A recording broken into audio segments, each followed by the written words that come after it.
네, 안녕하세요, 여러분. 오늘은 순자에 대해서 얘기를 해보도록 하겠습니다. 자, 순자라는 사람은요, 유교 사상가이기는 한데, 유교 사상가 치고는 좀 독특한 사상을 얘기하고 있습니다.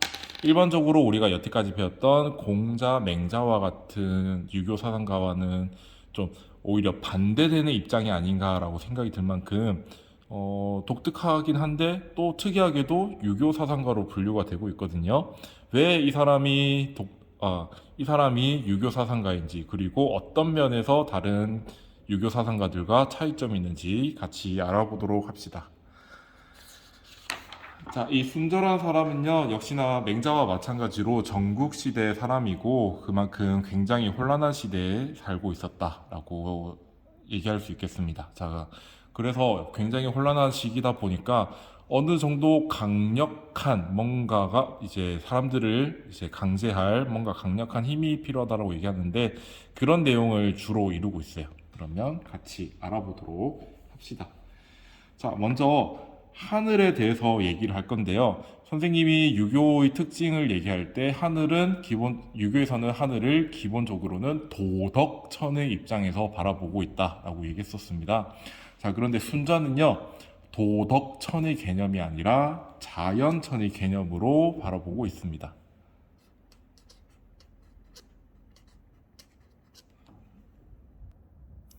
자, 자연천이라는 얘기는요, 하늘은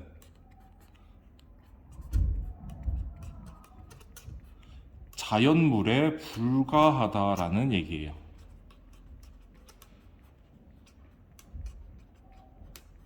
그래서 우리 길거리에 굴러다니는 돌덩이 또 이제 우리 학교에도 많이 심어져 있는 나무와 같이 그냥 자연을 이루고 있는 하나의 물체에 불과할 뿐이지 우리의 마음속을 우리의 내면을 감시하는 역할을 하지는 않는다라는 입장입니다. 자, 그래서 구조를 보면요. 공자와 맹자 같은 경우에서는 자, 인간이 어떻게 구성이 되어 있느냐? 육체라는 것을 가지고 있죠. 자, 그리고 이 육체 안에 뭐가 있느냐? 선한 본성이 있다. 라는 입장을 가지고 있습니다.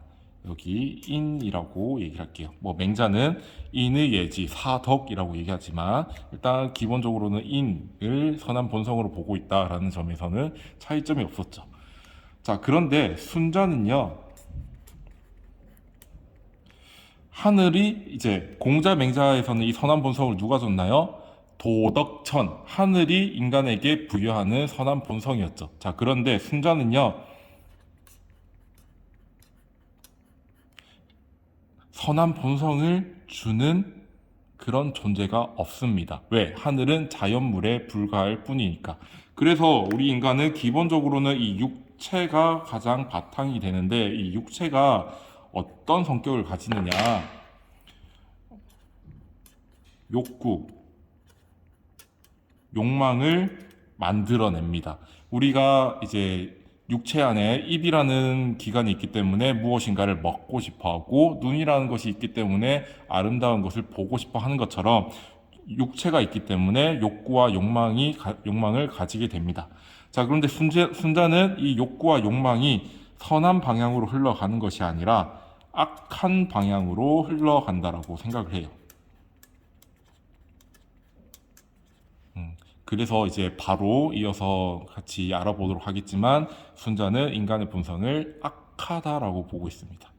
자, 아무튼 순자의 자연천을 얘기한다면 하늘은 자연물에 불과하다. 그래서 인간과 이렇게 써야 되겠네. 하늘은 자연물에 불과하고 두 번째 하늘은 인간의 일에 관여하지 않는다. 라고 생각을 하게 됩니다. 자, 그래서 공자와 맹자에서의 하늘은 인간과 하늘이 어느 정도 밀접한 연관성, 관계성을 가지고 있는데 반해서 순자에서의 하늘과 인간은 전혀 관련이 없다라고 생각을 하고 있습니다. 이것을 한자어로 얘기하자면 천인지분 또는 천인분이라고 얘기합니다. 자, 하늘과 인간은 분리되어 있다. 또 하늘과 인간은 분리되어 두 가지다 라고 생각을 하면 될 것 같아요. 그래서 하늘의 일과 인간의 일은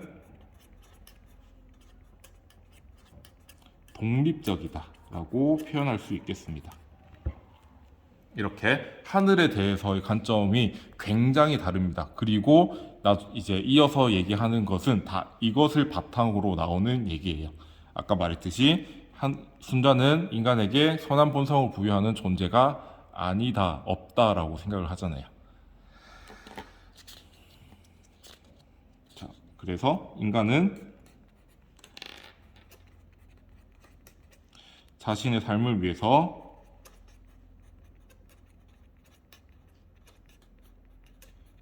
하늘을 도구화할 수 있습니다. 수단시할 수 있습니다. 이런 얘기까지도 하고 있어요. 자, 그래서 선한 본성을 부여하는 하늘이었기 때문에 인간의 본성은 어떻냐? 인간의 본성은 태어날 때부터 악하다라는 입장, 성악설을 주장하게 됩니다. 자, 첫 번째, 인간의 선천적 본성은 본성, 그리고 여기 한 가지 개념을 더 추가할게요. 감정. 자, 한자로 쓰면 이렇게 됩니다. 이게 맞나? 기억이 안 나네.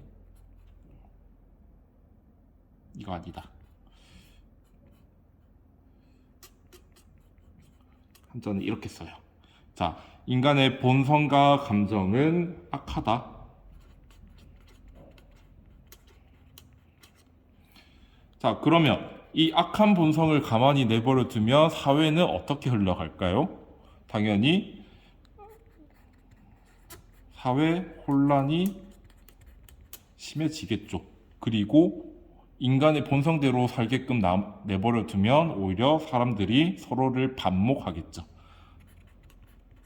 서로 시기, 질투하기도 한다 라고 생각하고 있습니다. 자, 그러면 이렇게 얘기할 수 있겠죠. 우리 인간의 본성의 관점에서 얘기했듯이 그러면 인간이 왜 선한 행동을 할 수 있느냐라고 얘기했을 때 순자는 이렇게 얘기합니다. 선한 행동을 하는 것은 후천적인, 순자는 이 표현을 더 많이 써요. 인위적인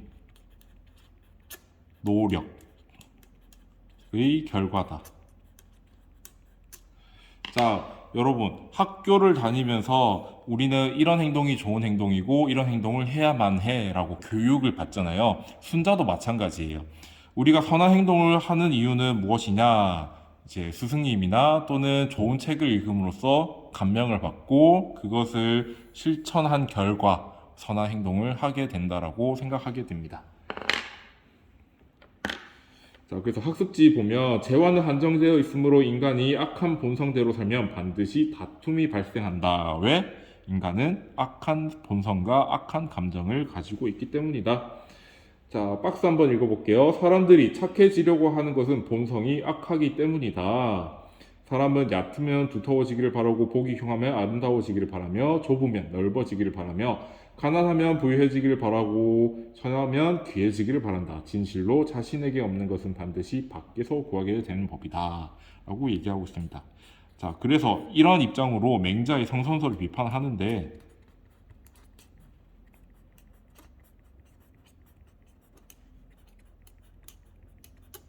자, 이 입장에서 맹자의 성선설을 어떻게 비판을 하겠어요? 맹자 네가 인간의 본성에 대해서 제대로 파악을 하지 못했구나. 그리고 인위적인 노력에 대해서 별로 신경 쓰지 않았구나. 라고 비판을 하게 됩니다. 이 정도 하면 될 것 같습니다. 자, 여러분, 그러면 인간의 본성대로 살게 내버려두면 사회가 혼란해지고 당연히 삶이 되게 힘들어지겠죠? 그러면 그대로 내버려둬도 될까? 당연히 아니겠죠. 순자가 말하고 싶은 것은 그게 아닙니다. 순자는 그러면 우리가 어떻게 선한 행동을 하게끔 할 수 있는가가 더 중요하다고 생각을 했습니다. 그래서 나오는 개념이 유교에서 그렇게 강조하는 예라는 개념입니다.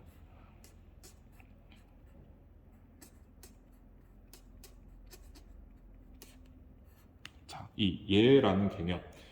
자, 이 예는요, 순자가 생각하기에는 그냥 아무나가 만들어낸 것이 아니라 예전에 자신의 악한 본성을 이겨내고 선하게 된 사람, 그 중에서 왕, 다시 정리하면 악한 본성을 가지고 있었지만 자신이 스스로 노력을 해서 선한 행동을 하게끔 된 왕이 만들어낸 것이다 라고 얘기하고 있습니다. 그래서 고대의 성왕이라고 표현을 해요.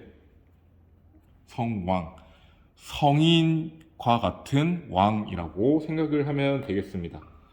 성왕이 제정한, 만들어낸 사회규범이다.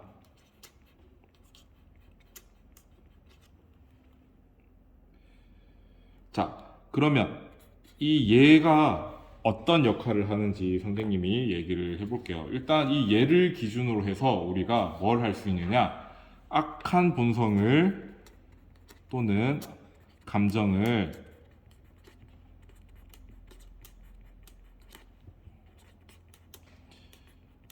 제어할 수 있습니다. 자, 봐봐요. 이 성왕이라는 사람은 굉장히 도덕적인 사람이겠죠. 도덕적인 왕일 겁니다.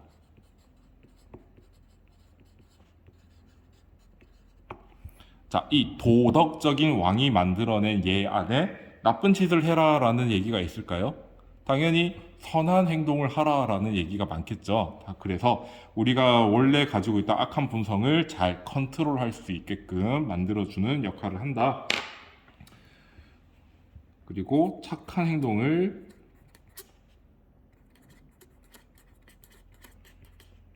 하도록 하는 것은 당연한 것이고, 또 이 예를 기준으로 신분을 결정하게 됩니다. 자, 다른 사람을 공경하고 다른 사람에게 선한 행동을 하는 사람이 당연히 능력이 좋다라는 생각이 들 거고, 그러면 그 능력이 좋은 사람에게 더 많은 책임과 더 많은 역할을 줄 수 있는 신분을 주겠죠. 또 신분이 결정되면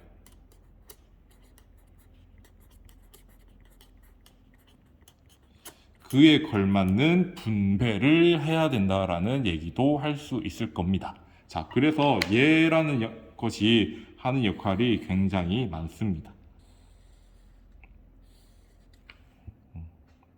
그래서 우리는 어른을 공경하는 것도 그 사람한테 그 사람의 신분 또는 지위에 맞게끔 대우하는 것이고, 또 사회 국가적으로는 그 사람에게 적절한 재화를 분배하는 것이겠죠.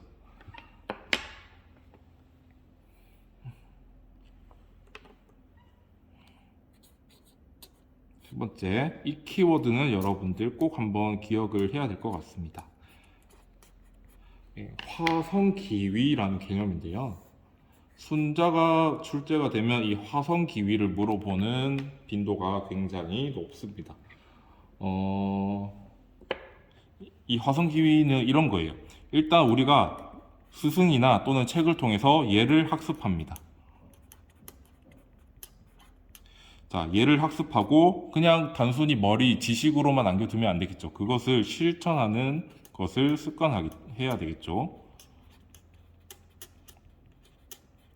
자, 이렇게 얘를 실천하는 것을 습관화하다 보면 어떤 일이 일어나게 되느냐?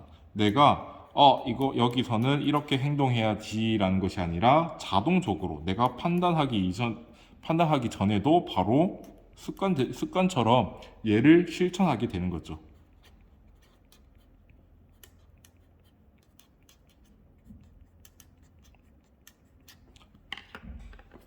자, 그러면 인의 예를 실천한다는 것은 굉장히 도덕적인 행동이 되겠죠. 이렇게 될 경우에, 이런 경지까지 오게 된 경우에 우리는 이것을 뭐라고 얘기하냐? 제2의 본성이 된다. 인의 예가 제2의 본성이 된다. 선한 행동을 하는 그 성향이 나의 제2의 본성이 된다라는 얘기를 할 수 있습니다. 자, 그러면 악한 본성이 완전히 없어지느냐? 그건 아니라는 얘기예요.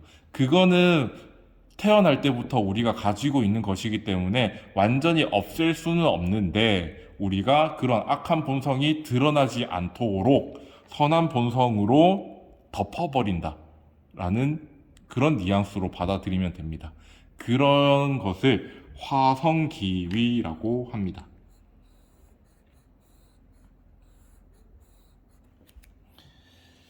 자, 학습지에서도 이렇게 나와 있죠. 예를 배우고 꾸준히 실천하여 악한 본성을 인위적으로 교화해야 된다.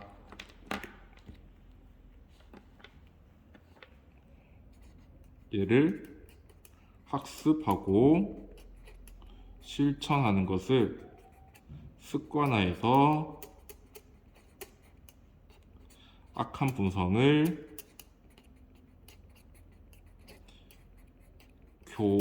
바꾼다라는 얘기예요. 선한 쪽으로 교화시켜야 된다라는 얘기가 화성기위입니다. 자, 그리고 사람이라면 누구나 예를 배우고 실천하여 자신의 악한 본성을 교화시킬 수 있으므로 누구나 성인이 될 수 있다라는 얘기도 덧붙여서 하겠습니다. 자, 그리고 네 번째. 똑같이 예가 나오는데 이거 이제 국가적으로 보겠습니다. 국가를 통치함에 있어서 어떻게 통치를 해야 되느냐? 예치를 얘기합니다. 자, 당연히 의미는 예를 바탕으로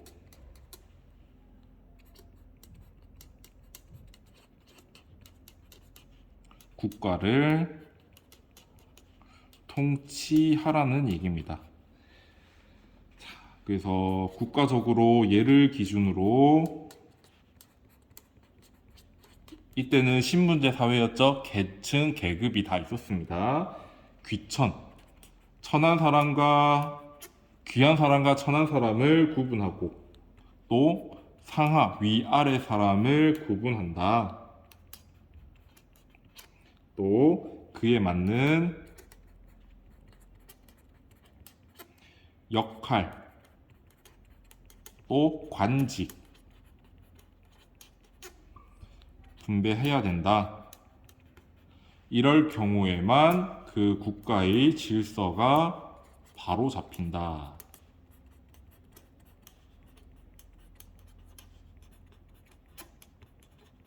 라는 얘기를 하게 됩니다. 자, 그래서 선생님이 학습지 박스에 보면 이런 원문을 넣어놨어요. 사람의 수명은 하늘에 달려있고 나라의 운명은 예에 달려있다. 군주가 예를 높이고 현자를 존중하며 왕자가 되고 법을 중시하고 백성을 사랑하면 패자가 되며 이익을 좋아하고 거짓말을 일삼으면 위태로워지고 겉모술수를 쓰면 남을 무너뜨리며 음흉한 일을 저지르면 망하게 된다라고 얘기가 되어 있네요. 자, 다시 예치로 돌아와서 자, 국가적으로 이렇게 예를 기준으로 기천 상하 구분하고 그에 맞는 역할을 관직을 분배하고 사람들에게 일반 백성들에게 예를 실천하도록 교육하고 강조한다면 일반 백성들도 당연히 인의를 실천할 가능성이 높겠죠.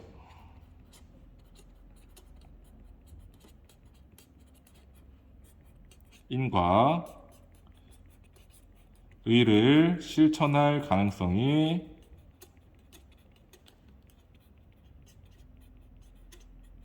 높겠죠. 자, 그래서 순자도 궁극적으로 뭐가 목표냐? 사람들이 성인 군자가 되는 것이 목표이고, 개인적으로는 성인 군자가 목표이고, 국가로 치면은 왕도 정치를 하는 것이 궁극적인 목표입니다. 자, 그래서 이런 점에서 봤을 때 순자는 유교 사상가가 맞다라는 얘기예요. 자, 그런데 여기 유의사항이 있습니다. 자, 강력한 힘을 통해서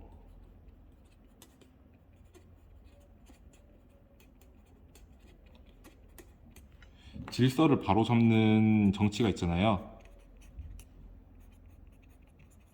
질서 있게 만드는 그런 통치, 정치. 이것을 패도 정치라고 하거든요. 자, 공자와 맹자는요, 이 패도 정치에 대해서 굉장히 부정적입니다.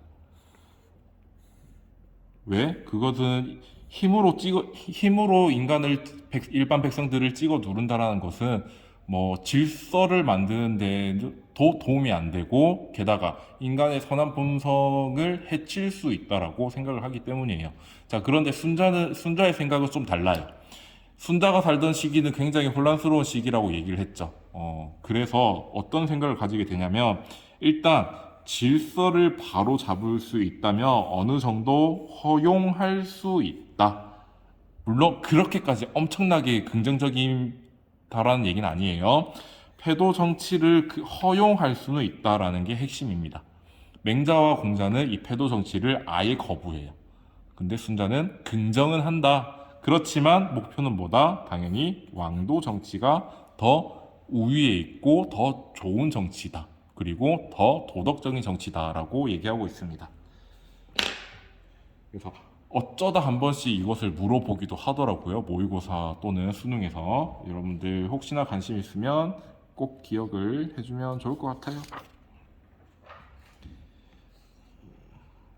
자, 그리고 학습지 4페이지 제일 밑에 보면 타고난 신분보다는 덕과 능력을 갖춘 사람이 높은 간직과 사회적 지위를 차지해야 한다라고 되어 있습니다.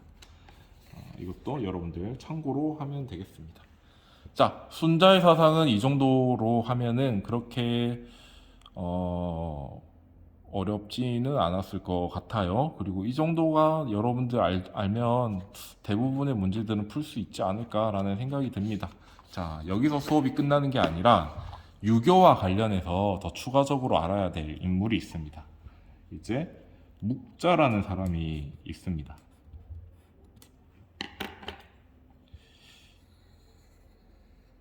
자, 이 묵자라는 사람은요, 제자 백가 중에 한 명입니다.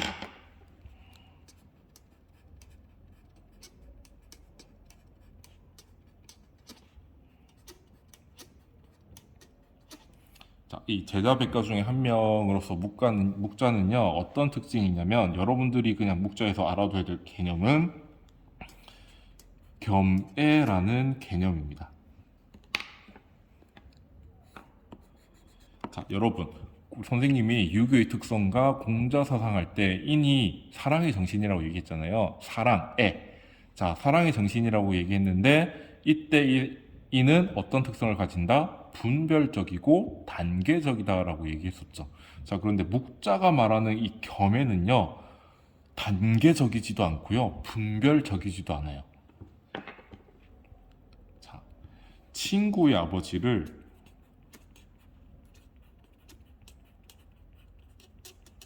나의 아버지와 똑같이 사랑하라고 얘기합니다. 또 친구의 어머니를 나의 어머니와 똑같이 사랑하라라고 얘기합니다.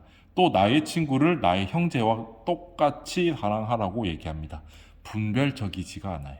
이 묵자라는 사람이 말하는 겸애라는 것은. 자, 그래서 유교에서 말하는 인과 굉장히 비교가 많이 됩니다. 유교의 인. 자, 이 유교인은 분별적이고 단계적이었죠. 근데 여기서 묵자가 말하는 사랑은 분별적이지도 않고 단계적이지도 않습니다. 당연히 이제 연관지어서 물어볼 수 있겠죠. 그래서 맹자는요, 이 묵자의 사상에 대해서 뭐라고 비판하냐면 지 아버지를 또는 어버이를 무시하는 사상이다라고 이제 비판을 합니다. 그렇죠. 아무래도 우리가 자연적인 감정에서는 이제 친구의 아버지를 나의 아버지랑 똑같이 사랑할 수 없잖아요. 당연히 나의 아버지가 더 소중하고 또 더 가까운 존재니까 더 사랑하게 되겠죠.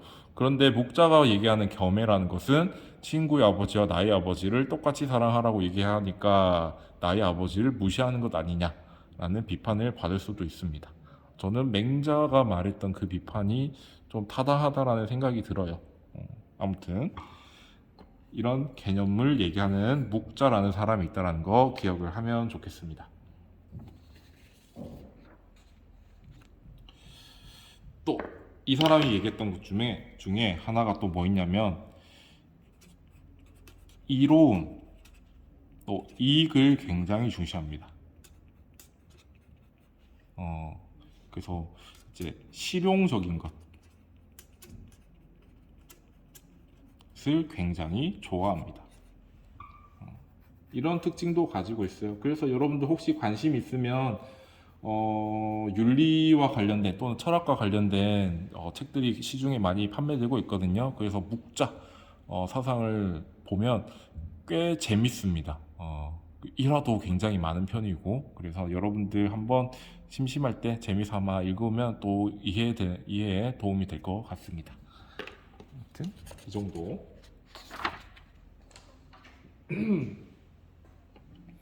자, 묵자 이외에 또 한 명만 더 배우고 갑시다.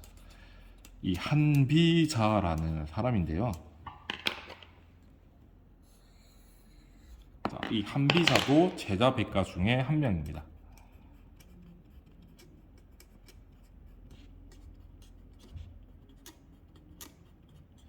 그리고 사상적 학파로 따지면요, 법가 사상에 포함되고 있습니다. 자, 이 법가는요, 법을 통해서 법을 만들어내고 이 법을 통해서 통치하는 것을 얘기를 하거든요. 자, 그래서 잘했을 땐 상을 주고, 우리 학교에도 상벌점 있죠. 자, 못했을 때 또는 잘못했을 때는 벌을 주는 그런 식으로 통치를 해야 된다라고 얘기하고 있습니다. 근데 이 상 주고 벌 주는 게 굉장히 엄격해요. 신분이 아무리 높은 사람이라고 하더라도, 특히 심지어 자기가 왕이라고 하더라도 그 법을 어기면 처벌을 해야 된다라고 얘기할 만큼 굉장히 신분에 따른 차별을 주지 않았습니다. 굉장히 평등하게 이 법을 적용시켜야 된다라고 얘기를 해요. 좀 한편으로는 부럽죠. 현실 세계에서는 그렇지 않은데. 자, 이 법가 사상이 나중에 어떤 영향을 주느냐? 우리가 춘추 전국시대가 진나라라는 국가로 통일이 되잖아요. 이때 진시황이 있습니다.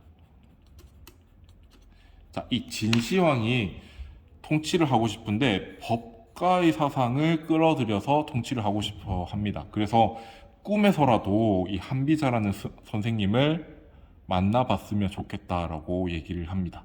자, 근데 꿈이 현실이 됩니다. 실제로 한비자를 만나고 초청해가지고 자신의 나라 진나라를 위해서 많은 조언을 줄 수 있도록 이제 초청을 하거든요. 그래서 한비자가 옵니다. 자, 그런데 이 한비자의 친구인 사람이 이제 약간 좀 뭐라 해야 될까? 없던 말을 지어내가지고 진시황이 노발대발해서 이 한비자를 죽여버립니다. 아무튼 그런 일이 있었다. 자, 아무튼 한비자는 법과 사상가이고 법과는 법을 통해서 상벌, 통치를 해야 된다라고 얘기했었습니다. 그리고 이 사람은 순자의 제자이기도 하다.